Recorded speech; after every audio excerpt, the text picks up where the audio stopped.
నమస్తే వీధులను స్వాతం లక్షణ సమాజం వరల్డ్ క్యాన్సర్ డే సందర్భంగా ప్రసాద్ ల్యాబ్లో నిర్వహించినటువంటి ఫైట్ అగనెస్ట్ క్యాన్సర్ కార్యక్రమానికి ఆర్గనైజర్గా ఉన్నటువంటి డాక్టర్ గీతా నాగశ్రీ గారు ఉన్నారు. వారిని అడిగి ఈ కార్యక్రమానికి ముఖ్య అతిథిగా విశిష్ట అతిథిగా గవర్నర్ తమిళసాయి సౌందరరాజన్ గారు వచ్చారు. అలాగనే ప్రభుత్వ విప్ సునీత ఆలేరు ఎమ్మెల్యే సునీత మహేందర్ గారు వచ్చారు. మరి వీరిని అడిగి మరి కొంచెం తెలుసుకోవాలి. ఎంత అవేర్నెస్ కార్యక్రమాలు వచ్చినా కూడా సంవత్సరం పెరుగుతున్న కేసులు అలాగే చనిపోయే వారి రేటు కూడా పెరుగుతుంది. దీనికి కారణం ఏమి ఉండొచ్చు? దీనికి ఒకటే ఒక కారణం అండి. మన దేశంలో లేటుగా జబ్బు ముదిరిపోయినాక డాక్టర్ని సంప్రదిస్తాం. 70% మంది పేషెంట్స్ వాళ్ళ జబ్బు ముదిరిపోయిన తర్వాతే డాక్టర్ని సంప్రదిస్తారు. ఇదే కారణము. ముందుగా ప్రివెంటేషన్ చేయాలని అంటారు కదా, దానికి కారణాలు ఏమైనా ఉన్నాయా? ప్రివెన్షన్ ఎర్లీ డిటెక్షన్ అంటే ప్రతి వాళ్ళు కూడా వాళ్ళ శరీరం పట్ల అప్రమత్తంగా ఉండాలి. వాళ్ళ శరీరంలో ఏ మార్పులు జరుగుతున్నాయో కూడా చూసుకుంటూ ఉండాలి. ఏ ఒక్క స్వల్ప మార్పులు జరిగినా కానీ వాళ్ళు వెంటనే డాక్టర్ని సంప్రదించాలి. అంటే మార్పులన్నీ క్యాన్సర్ అని కాదు, 20% క్యాన్సరు, 80% నార్మల్గానే ఉంటాయి. అయినా కానీ ఏది ఏంటి అని నిర్ధారించుకోవటం చాలా ముఖ్యము ఈ రోజుల్లో. సో ముఖ్య కారణము అంటే ఎర్లీగా డయాగ్నోస్ అయితే 90%కి ఎక్కువ సర్వైవల్ ఉంటుంది. ముఖ్య కారణం ఇలా క్యాన్సర్ బారిన పడి చనిపోవటానికి కారణమే లేట్గా డయాగ్నోస్ అవుతాం. ఒకప్పుడు ఒక 50 years ముందు 50 years తర్వాత వాళ్ళకి ఇలాంటి జబ్బులు వచ్చే అవకాశం ఉండదని చెప్పేవాళ్ళు. ఇప్పుడు అన్ని ఏజ్ల వాళ్ళకి వస్తుంది. మేజర్ కారణం ఏముంటుంది? ఏజ్ ఇప్పుడు యంగ్ ఏజ్ అంటే కారణం అంటే తెలియదు, బట్ తప్పకుండా జీవనశైలి మారిందండి.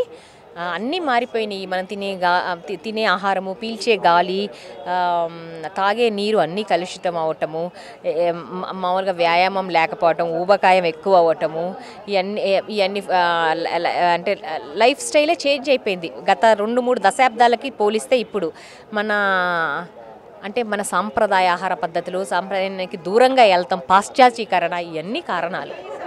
విదేశాలతో పోల్చుకుంటే మన దేశంలో ఎక్కువ వస్తున్నట్టు అనిపిస్తుంది కదా. మన దేశంలో మహిళల క్యాన్సర్స్ ఎక్కువ అండి. దానికి కారణం ఏంటి అంటే తప్పకుండా మళ్ళీ ఇదే జీవనశైలిలో మార్పే కారణం. ఎక్కువ ఇప్పుడు జాబ్ చేసే వాళ్ళలో కూడా అన్ని తెలిసిన వాళ్ళు కూడా అంటే రానోళ్ళ వాళ్ళకంటే చదువుకున్న వాళ్ళ కూడా ఎక్కువ ఉంటుంది నిష్పత్తి అని తెలుస్తుంది. అంటే ఎవరు దీనికి ఇదివరకు మేము అనుకునేవాళ్ళం, ఒకప్పుడు ఒక రూరల్ ఏరియాలో అవేర్నెస్ క్రియేట్ చేయాలి, ఎడ్యుకేటెడ్ ఉమెన్కి ఉంటుందని. అలా కాదు. Women across all walks of life అందరూ సమానమే. ఈవెన్ ఇందాకే విన్నారు స్పీచ్లో, even doctors wives, IAS officer కూడా లేట్ స్టేజ్గా చూసాం మేము. సో ఇది అంటే ప్రతి స్త్రీ కూడా వాళ్ళ శరీరం పట్ల గవర్నర్ గారు చెప్పారు, బాహ్య సౌందర్యం ఏ చీర కనుక్కోవాలి వాటి గురించి ఆలోచిస్తాం, కానీ మన శరీరంలో ఏమి జరుగుతుంది వాటి గురించి మనం చాలా తక్కువ ఆలోచిస్తున్నాం. ఇదే ముఖ్య కారణం. జనరల్గా ఏ జబ్బు చేసినా కూడా బాధ ఎక్కువ, కానీ క్యాన్సర్ అనగానే ఆటోమేటిక్గా చనిపోతామేమో అనేటువంటి అపోహ కూడా వినబడుతుంది. ఆ పదము వినగానే ప్రజలు భయపడతారు. బట్ ఇప్పుడు అత్యాధునిక చికిత్సలు వచ్చినాయి. ఒకవేళ దురదృష్టవశాత్తు క్యాన్సర్ బారిన పడినా కానీ దాన్ని భయపడక్కర్లేదు. ధైర్యంగా ఎదుర్కొంటే తప్పకుండా ఈ క్యాన్సర్ నుంచి విజయం సాధించగలరు. క్యూర్ మెడిసిన్ ఉందంటారా దీనికి? కొత్త మెడిసిన్ క్యూర్ అయ్యేది ఎందుకు లేదండి. ఎర్లీ స్టేజ్లో చాలా వరకు క్యూర్ అవుతున్నాయి ఇప్పుడు క్యాన్సర్స్. అంటే ఎన్ని డేస్ మేడం ఎర్లీ స్టేజ్ అంటారు? ఎన్ని ఇయర్స్ అంటే క్యాన్సర్ బాధిత పడ్డ వాళ్ళు ఎన్ని ఇయర్స్కి ఎర్లీ స్టేజ్? అట్లా ఇయర్స్ అట్లా ఉండదండి. ఒక్కొక్క క్యాన్సర్ ఒక్కొక్క డిఫరెంట్ ఉంటుంది. ఇది ఒక్కటే కాకుండా ట్యూమర్ బయాలజీ కూడా ఒక ఇంపార్టెంట్ పార్ట్. అంటే ఆ ట్యూమర్ ఒక పరిణామం ఎలా ఉంది లోపల, దానికి కూడా కొంతమంది మనుషులు మైల్డ్గా ఉంటారు, కొంతమంది అగ్రెసివ్గా ఉంటారు. అట్లా ట్యూమర్ కూడా అట్లా కొన్ని అగ్రెసివ్గా ఉంటాయండి. కొన్ని చిన్న గడ్డ కూడా మొత్తం పాకుతుంది శరీరం అంట, కొంచెం ఇంత పెద్ద గడ్డ కూడా ఎక్కడికి అక్కడే పరిమితం. ఇది ట్యూమర్ బయాలజీని బట్టి కూడా ఉంటుంది. అదొక ఇంపార్టెంట్ ఫ్యాక్టర్ క్యాన్సర్లో. ఏవైతే గడ్డలు వస్తాయో అవి చేసినా కూడా మళ్ళీ మళ్ళీ అవతరిస్తుంటాయి అంటారు కదా మేడం, మరి ఇవి తగ్గాలంటే ఉందా లేదా? అంటే ఆ గడ్డలు మళ్ళీ పూర్తిగా ఆగాలంటే అంటే రాకుండా అంటే ఆగాలి అంటే కాదు, క్యాన్సర్ డయాగ్నోస్ చికిత్స మల్టీమోడాలిటీ ట్రీట్మెంట్ ఉంటుంది. శస్త్రచికిత్స చేయాల్సి వస్తుంది, సర్జరీ చేయాల్సి వస్తుంది, కీమోథెరపీ ఇవ్వాల్సి వస్తుంది, రేడియోథెరపీ కూడా ఇవ్వాల్సి వస్తుంది. మహిళలకు మీరు ఎలాంటి సూచనలు ఇస్తారు? మహిళలు ఏంటంటే వాళ్ళ ఆరోగ్యం పట్ల చాలా అప్రమత్తంగా ఉండాలి. వాళ్ళ ఆరోగ్యం వాళ్ళ గుప్పెట్లోనే ఉంది. అది జారకుండా కాపాడుకోవాలి. ఈరోజు మనం అందరు ఇక్కడ క్యాన్సర్ గురించి మాట్లాడుతున్నాం. అంటే ఎక్కడైనా వరల్డ్లో మహిళకి ఎస్పెషల్లీ 2 క్యాన్సర్స్ చాలా కామన్, బ్రెస్ట్ అండ్ సర్వైకల్. కానీ దానికి ఇంపార్టెంట్ ఏముందంటే ఈ 2 క్యాన్సర్స్ ఎంత కామన్ ఉంది, ఈ 2 క్యాన్సర్స్కి దానికి ట్రీట్మెంట్ కూడా బాగుంది if we detect at the early stage. అయినా ఈ క్యాన్సర్స్ ఎర్లీ స్టేజ్లో డిటెక్ట్ అనేది కూడా మంచిది ఉంది. ఒకటి బ్రెస్ట్లో ప్రతి మహిళ తన నెలకి స్నానం చేసుకేటప్పుడు ఒక డేట్ పెట్టుకోవాలి. అప్పుడు ఆమె పామ్తో 2 బ్రెస్ట్ ఛాతాలు తీసుకోవాలి. ఏదైనా చిన్న గడ్డ అయినా ఆమెకి తగిలితే అప్పుడే వెంటనే ఆమె లేడీ డాక్టర్ దగ్గర కన్ఫర్మ్ చేసుకొని దానికి 2 పరీక్షలు ఉంటుంది. ఒకటి FNAC అని, వేరేది మ్యామోగ్రామ్. ఆ 2 చేస్తే దాంట్లో ఒకవేళ ఏదైనా ఏటిపికల్ సెల్స్ ఉంటే definitely she has to go for excision అయిన తర్వాత దానికి స్పెసిఫిక్ ఏ టైప్ ట్యూమర్ ఉంది, దాన్ని బట్టి ట్రీట్మెంట్ చాలా అడ్వాన్స్డ్ ట్రీట్మెంట్ ఉంది, దానికి భయపడే అవసరం లేదు. కానీ నా దగ్గర వచ్చే కొన్ని పేషెంట్స్ వెంటనే వాళ్ళు వెళ్ళి ట్రీట్మెంట్ చేయించుకొని బాగా వచ్చారు.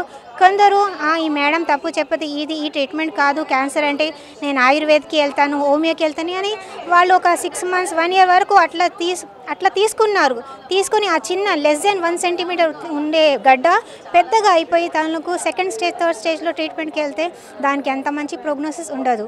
సో ఎప్పుడైనా మనకు ఏదైనా డయాగ్నోస్ మనం ఏటిపికల్ సెల్స్ ఉన్నాయని చెప్తే వెంటనే వాళ్ళు they should be ready treatment undergo వెళ్ళడానికి. దాంతో సహా నాట్ ఓన్లీ ఫీమేల్ క్యాండిడేట్ అంటే మొత్తం ఫ్యామిలీ సపోర్ట్ చాలా ఇంపార్టెంట్. ఇది ఏదైనా క్యాన్సర్ వస్తే ఆ పేషెంట్ ఆమె ఒకటే అయిపోతుంది ఏదైనా జబ్బుకి, కానీ ఈ స్పెషల్లీ క్యాన్సర్కి she will pass through various number of stages. దాంట్లో depression it is very much common because she will be losing her beauty. ఆ మహిళ ఈజ్ రికగ్నైజ్డ్ బై బ్యూటీ. ఆమె ఎప్పుడు బ్యూటీ వెళ్ళిపోతూ ఉంటే ఆమె జీవితం ఇష్టం ఉండదు, కానీ she has to live for the family, for the children, for the husband. So ఆ ఫ్యామిలీ మెంబర్సే ఆమెకి ఒక 6 months వరకు సపోర్ట్ ఇస్తే the body loss what she is getting, the hair which she is growing, definitely within 6 months she will get it back and she will be normal to her beauty, normal to her routine. The best example I have seen one of my very much known teacher, she was a professor. చిన్న జబ్బు ఉంది, తర్వాత biopsy చేసుకొని test చేసుకుంది. she took a very much courageous and the family supported her. ఇప్పుడు after 6 months she is back to her profession. She is very much normal. So మనకు ఏదైనా cancer అని చెప్తే భయపెట్టడానికి కాదు, క్యాన్సర్ అంటే we have to ready to fight it. So ఎప్పుడైనా మన కోసం మనం ఎప్పుడు టైం ఇస్తాను with the support of the family we can win. In the same way cervical క్యాన్సర్కి చాలా మంచిది. మన బాడీలో శరీరంలో సెల్స్ ప్రతిసారి పోతూ ఉంటుంది కింద నుంచి, సర్విక్స్ నుంచి. ఆ సెల్స్కి మనం చదువుతాం, దానికి ప్యాప్స్మియర్ స్టడీ అంటారు. సో మనకు ఒకటి ఇయర్లీ 2 yearsలో ఒకసారి, after 20 years to up to 55 years everybody should undergo Pap smear screening. Family history ఉంటే వాళ్ళ ఫ్యామిలీ మదర్కైనా వాళ్ళ సిస్టర్కైనా అట్లా క్యాన్సర్, సర్వైకల్ క్యాన్సర్ వస్తే ప్రతి ఇయర్కి ప్యాప్స్మియర్ స్క్రీనింగ్ వెళ్ళాలి. ఒకవేళ ఇన్ సిటు స్టేజ్ అంటే కొంచెం ఏటిపికల్ సెల్స్ కనిపిస్తే definitely she can go for hysterectomy. ఆ క్యాన్సర్ వచ్చే ముందు అది తీసేస్తే ఓకే, అన్నెసరీ తీసే అవసరం లేదు. So in that way early స్టేజెస్లో మనం దానికి స్టాప్ చేయొచ్చు. After removing the problematic lesion they are staying for 10 to 15 years happily. So ఇప్పుడైతే ఇంకా అడ్వాన్స్ టెక్నాలజీ వచ్చినాయి, ఇంకా మన గవర్నమెంట్ సైడ్ నుంచి కూడా సపోర్ట్ ఉంది. ఆరోగ్యశ్రీ కేసెస్కి మనం MNJ క్యాన్సర్ హాస్పిటల్లో, మళ్ళీ కొన్ని కార్పొరేట్ హాస్పిటల్స్లో కూడా ఉన్నాయి. ఇంకా అమెరికన్ ఇన్స్టిట్యూట్లో కూడా చాలా కేసెస్ వెళ్తున్నాయి అండ్ డెఫినెట్లీ వాళ్ళకి ట్రీట్మెంట్ అవుతుంది. Not only breast and cervical cancers, మన బాడీలో ఎన్ని సెల్స్ ఉన్నాయి అన్ని సెల్స్కి క్యాన్సర్ రావచ్చు. So but the good point of these 2 cancers is we can detect it in the earlier stage. So we have to think of ourselves to get a good healthy atmosphere in the society as well as in the family, that we have to stand up and go for the regular health checkups. Thank you. మెయిన్గా లోదుస్తులు బిగుతుగా వేసుకోవడం వల్ల కూడా cancer వచ్చే అవకాశం ఉందన్నట్టు తెలుస్తుంది.